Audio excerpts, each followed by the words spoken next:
All these new chicks on the block, they want to be you and they want to be me. Hi, lovebirds. I just got you booked for that influencer party tomorrow night. You want to be the it girl, right? Hi, Erica. I'm London Samuels. Bestie! Are you lost? Level. Oh my God! Girl, what happened? I was attacked. Popular social media influencer was murdered. The suspect is still at large. We need to think about your next move. If I get in with the Walker Agency, I'll be unstoppable. Everybody with a cell phone is gonna know who you are. I never imagined I could go through something so scary. This is the third message I've gotten like this. You know who you need to watch for? Who? That weird London Samuels chick. Next thing I know, my head is being smashed. So much blood, I still have nightmares. But I'm not a victim. I'm a survivor. Our worst nightmare? It's happening.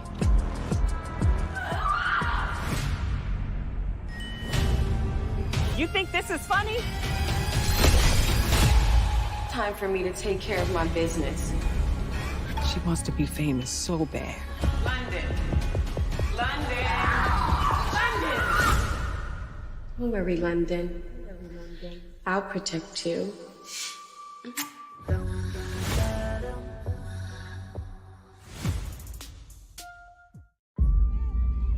I don't even know why y'all are the ones even throwing the party. It's not every year that your husband makes it to the championships games, girl. I see you watching me with those eyes. But how do we know when to draw the line? What did I tell you about getting out of pocket? How bad is the damage this time? This is too much. Get out! I'm taking my boys. No! I said no! And moving. If we don't leave, then I'm afraid that I won't live to see my boys grow up. I tell you! Now is my time. I pray that you protect my boys and that you give them strength to get through this. Grant me peace and happiness in my life. You can follow me. Our programs are designed to help rebuild your life and confidence as well. You're safe here.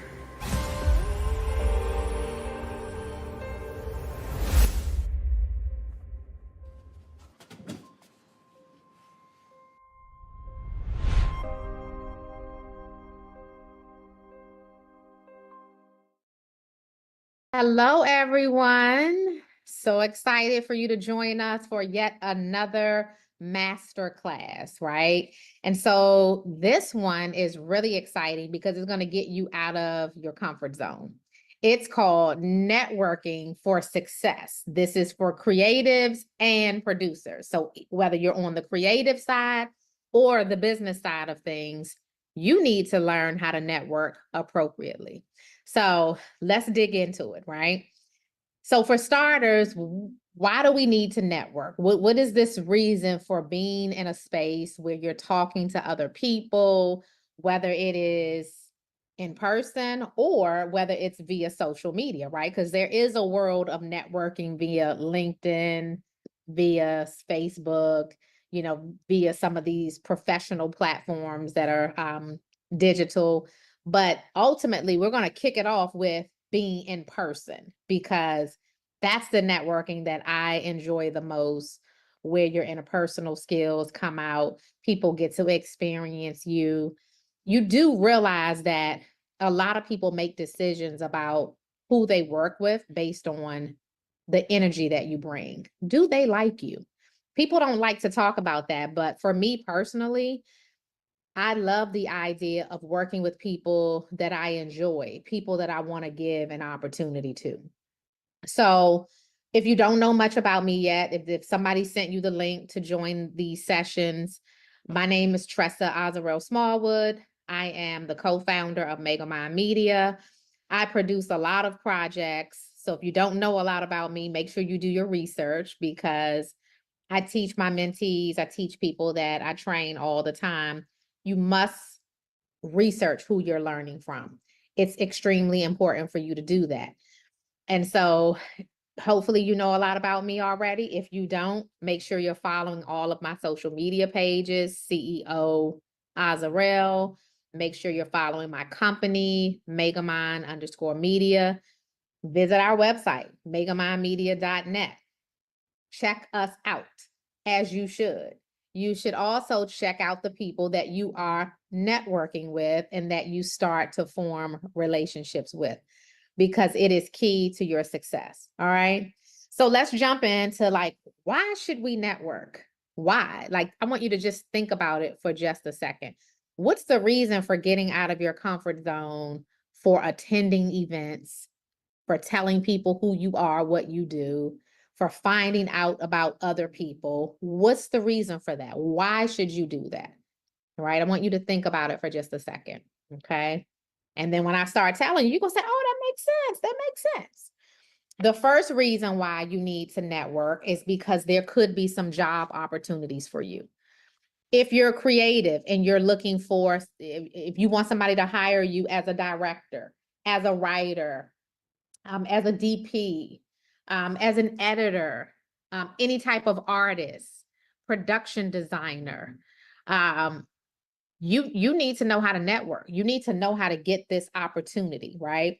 And so, by the way, if you know any of those people, if you know writers, if you know directors, send them this masterclass because this will bless their lives. Okay, send it to people.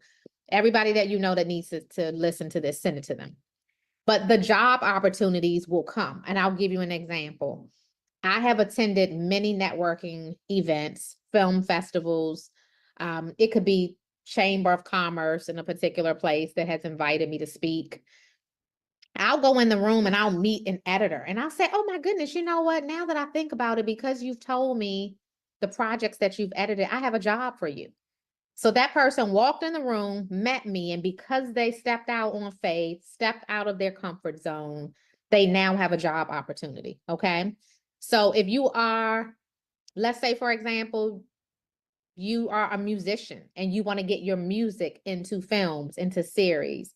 If you are somebody, you want to work on a documentary for any reason, you get into the right rooms and there is a job opportunity for you. The next reason why you need to network is just to make new relationships, because sometimes based on who you know, somebody can press a button, introduce you to somebody and get you in a door, right? Perfect example.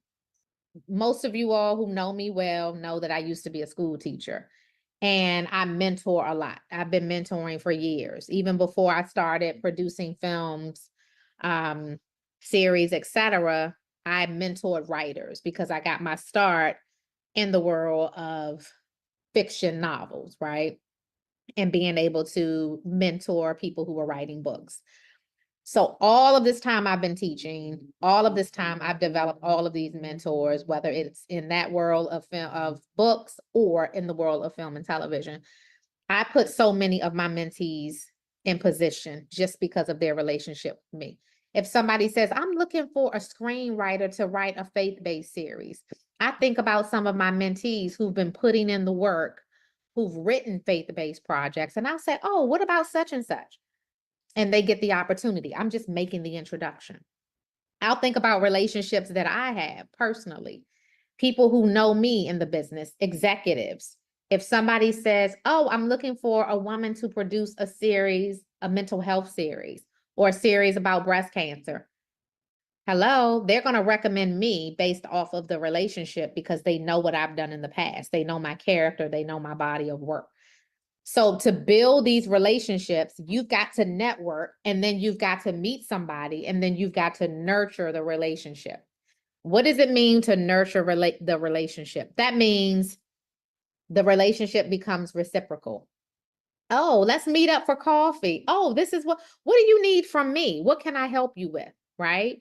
And I said meet up for coffee because, of course, there is the relationship of if somebody's in your own, if you're in your city, in your town, if you're in your state, there's the possibility of meeting up. Sometimes it's just digitally. I have a lot of friends and relationships where we just get on Zooms, we get on Teams meetings, and we meet up, we talk. But you have to build these relationships. You have to build them, right? It is important to know that they have to be nurtured. If you meet somebody on LinkedIn and they say, oh, congratulations, I heard you were doing this, I heard you were doing that. Thank you so much. Let's find some time in a couple of weeks to hop on a Teams meeting, a Zoom call, and chat. Well, you get on this call, you chat, follow up, but you also want to know what can you do for them as well. There are doers in the industry and there are takers. I meet so many people who want to take from you, right? I am always impressed for the person who says, I also have this relationship. Is there anything that I can do for you? I'll give you an example. I was networking with a young lady and she's an actress. And she's always in my DM saying, hey, consider me when, there's a role that fits me. And she's respectful with it. There are so many people who get into my DMs and they'll send me headshots. And then they say, oh, you just casted a project. You didn't pick me. Why not? Well, you weren't right for the role, right? But they don't, they don't respect, right? So when you're networking with somebody, you have to be able to be respectful and to read the room. There are boundaries still when you're networking. It's almost like if I met Oprah at an event, let's say that there is a Hulu event, an OWN event, and Oprah is there and I get the opportunity to meet her and network with her. Am I going to ask Oprah for her phone number? I'm not. I hope you don't ask Oprah for her phone number when you meet her. There's a way to do it if you wanted to connect with her. Oprah, I have some things that I would really love to discuss with you. I realize that your schedule is jam-packed, swamp. Is there an opportunity for me to meet with your assistant or get her to schedule a call?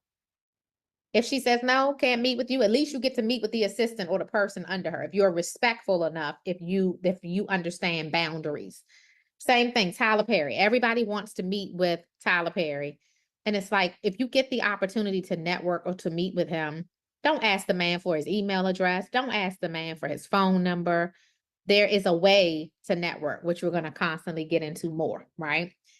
But the last point that I want to make with reasons why you want to network are you want to meet potential members of either your team or potential members and people that you can do business with, that you can do certain projects with. Let's say you are a filmmaker. You already have a screenplay that you want to create a series, documentary.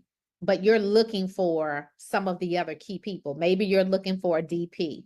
Maybe you're looking for an editor. Maybe you're looking for a producer, somebody who has a proven keyword, proven track record. I want y'all to spell it out, proven, Proven, because I'm seeing lately a lot of people producing projects and then bringing them to me to get distribution from me.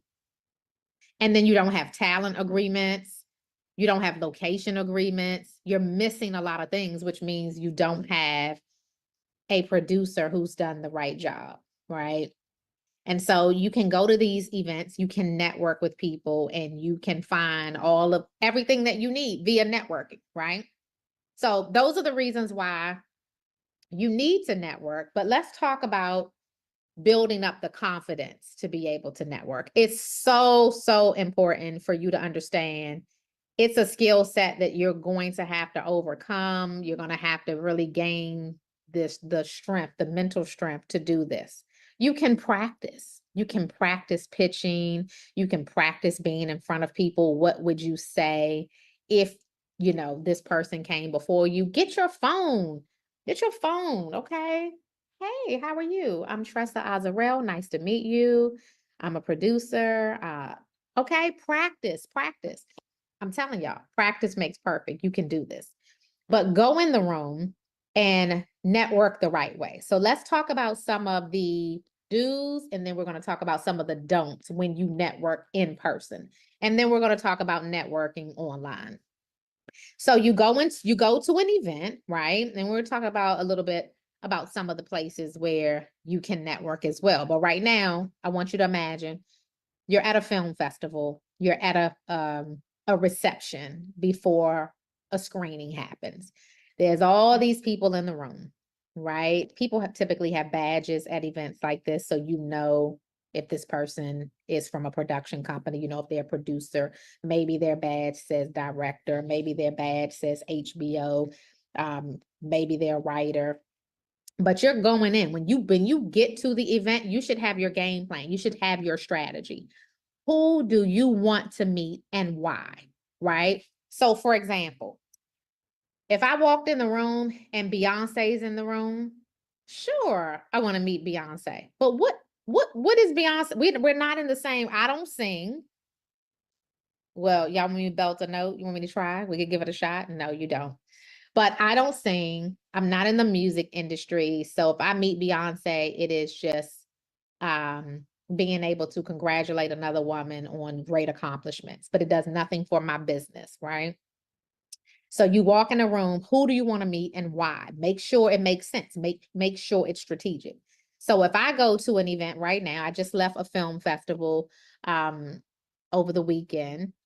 And when I went in the room to network, I'm looking for filmmakers, right? That I want to network with so that I could help them. One of my initiatives is that I help young filmmakers, both beginning phases and season, right? To level up, to elevate, to grow. And so I'm looking to meet people like that. I'm also looking for any executives in the room that I don't know. Is there anybody in the room that where a place where I don't have a deal? I've never met them before. It would be great to share with them what I've done. So let's say, for example, there's an executive in the room at a platform, let's say FX, and I've never met any of the executives at FX. I would absolutely walk up to them and say, hello, my name is Tressa Azarel Smallwood. Wanted just to come over and say hello. Been following your network for a while, watching the great